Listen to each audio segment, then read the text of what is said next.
আমাদেরকে হযরতে বাবা আদম আলাইহিসসালাম থেকে শুরু করে ঈসা রূহুল্লাহ পর্যন্ত এত আম্বিয়া কিরামকে আল্লাহ দুনিয়ায় পাঠিয়েছেন। কোন নবীর উম্মত করে আল্লাহ আমাদেরকে দুনিয়ায় পাঠান নাই, বরঞ্চ যেই সমস্ত নবী আম্বিয়ায়ে কেরাম আমার নবীর উম্মত হতে চেয়েছেন, শেষ নবীর উম্মত হতে চেয়েছেন, আল্লাহ পাক ওই নবী কামলিওয়ালা নবী বাদশাহ নবীর উম্মত করে আল্লাহ আমাদেরকে দুনিয়ায় পাঠিয়েছেন। আলহামদুলিল্লাহ বলবেন না? শুকরিয়া আদায় করে শেষ করতে পারবো না, পারবো না। শুকরিয়া আদায় করে শেষ করার মতন নয়। ওই আখেরি নবীর উম্মত হয়েছি আমরা, তো আমরা নবীজির উম্মত হওয়ার পর আমাদের কিছু কাজ আছে না নাই? বলেন না, আছে না নাই? অন্যান্য উম্মতদের থেকে বেশি আমাদের ডিউটি, অন্যান্য নবীদের থেকে বেশি আমাদের। মুসা কালিমুল্লাহ যখন আল্লাহকে প্রশ্ন করছেন, আল্লাহ আপনি আমাকে যে পজিশন দিয়েছেন, যে মর্যাদা দিয়েছেন, আমি আপনার সাথে কথা বলতে চাইলে কথা বলতে পারি, আপনি আমাকে ডেকে তুর পাহাড়ে নিয়ে যান, সেখানে গিয়ে আমার সাথে কথা বলেন। আল্লাহ আপনি কি এই পজিশন, এই মর্যাদা, এই সম্মান আপনি আর কাউকে কি দিয়েছেন? তখন আমার আল্লাহ পাক রব্বুল আলামিন জবাব দিচ্ছেন, ও মুসা শুনো, আমি তোমার অন্তরটাকে বেশি বিনয়ী পেয়েছি বলে তোমার উপর এহসান করেছি। সুবহানাল্লাহ। আমি তোমার অন্তরটাকে বেশি বিনয়ী পেয়েছি, নম্র পেয়েছি, ভদ্র পেয়েছি বিদায় আমি তোমার উপরে এত বড় এহসান করেছি।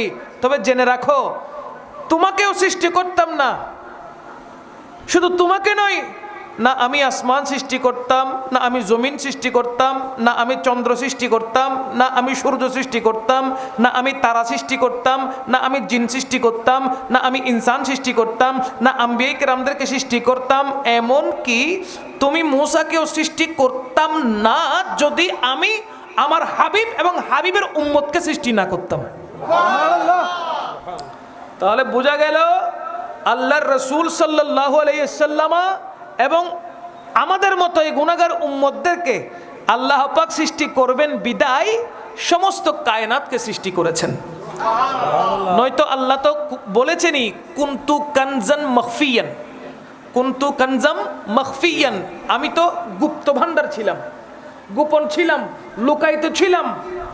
তো আমাকে এই গুপ্ত ভান্ডার থেকে যিনি ওপেন করে দিয়েছেন, প্রচার করে দিয়েছেন, প্রকাশ ঘটিয়ে দিয়েছেন, তিনি হলেন রহমতুল লিল আলামিন। আমার নবীর মাধ্যমে আমার প্রচার হয়েছে, আমার প্রকাশ হয়েছে। কেন?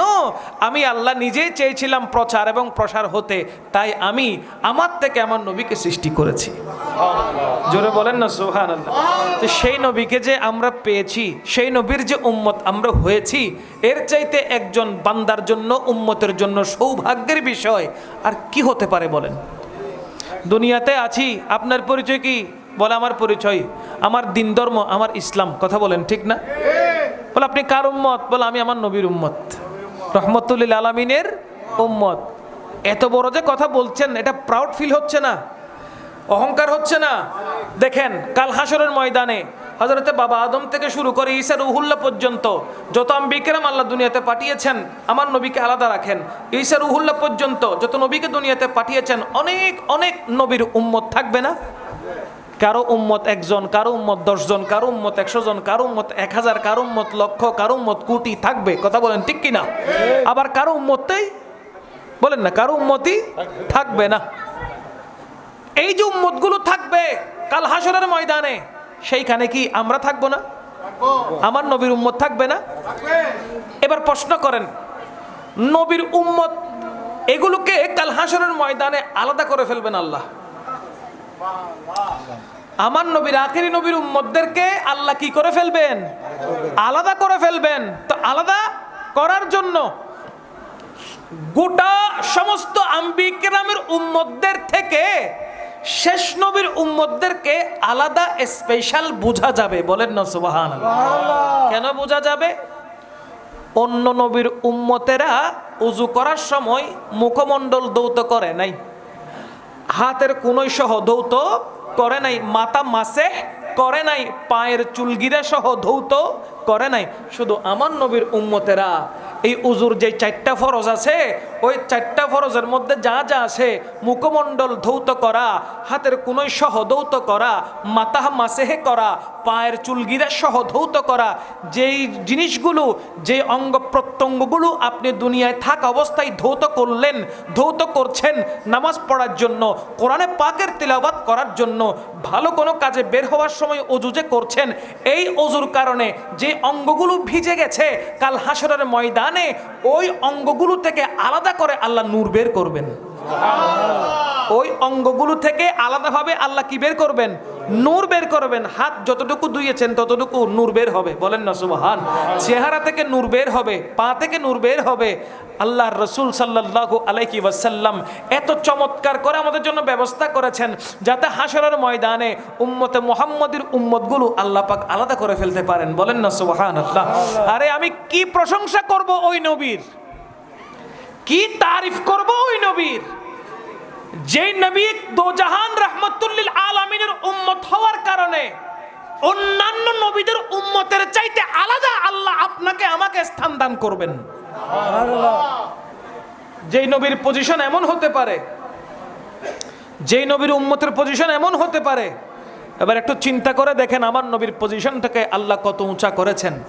কোরআন সাক্ষী, কোরআনে বলা হচ্ছে ওয়ারাফা'না লাকা যিকরাক, রাসূল আপনার মর্যাদাকে আমি বুলন্দ করেছি, উঁচা করেছি। কতটুকুন উঁচু করেছি তার কোনো সীমা রেখা আমি আল্লাহ রাখি নাই।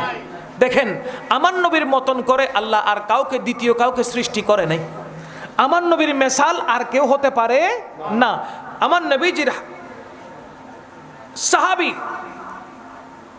যাকে শায়েরে রাসূল বলা হতো, ওনার নাম হযরতে হাসান বিন সাবিত রাদিয়াল্লাহু তাআলা। আমার নবীর সাহাবী যারা নবীজির তারিফ করতেন, প্রশংসা করতেন, ওদের মধ্যে অন্যতম একজন হলো হযরতে হাসান বিন সাবিত রাদিয়াল্লাহু তাআলা।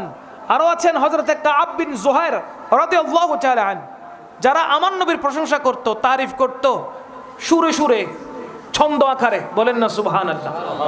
তিনি বলতে লাগলেন, ইয়া রাসূলুল্লাহ ওয়া আহসানু মিনকা লাম তারা কাত্তু আইনি ওয়া আজমালু মিনকা লাম তালিদিন নিসাউ খুলিকতা মুবাররাআম মিন কুল্লি আইবিন কাআন্নাকা কদ খুলিকতা কামা তাশাউ। জুড়ে বলেন না সুবহানাল্লাহ।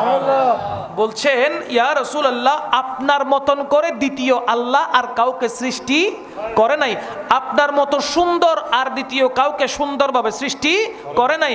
আপনার জননী আপনাকে জন্ম দিয়েছেন, এমন জননী আপনার মতন করে আর কাউকে জন্ম দেয় নাই। তার মানে ইয়া রাসূলুল্লাহ আপনার কোনো মেসাল নাই। ইয়া রাসূলুল্লাহ আপনার কোনো আলা হযরত আজিমুল বরকত পরওয়ানায়ে শামআয়ে রিসালাত আমার রসুলের হুসন নিয়ে, সৌন্দর্য নিয়ে কথা বলতে গিয়ে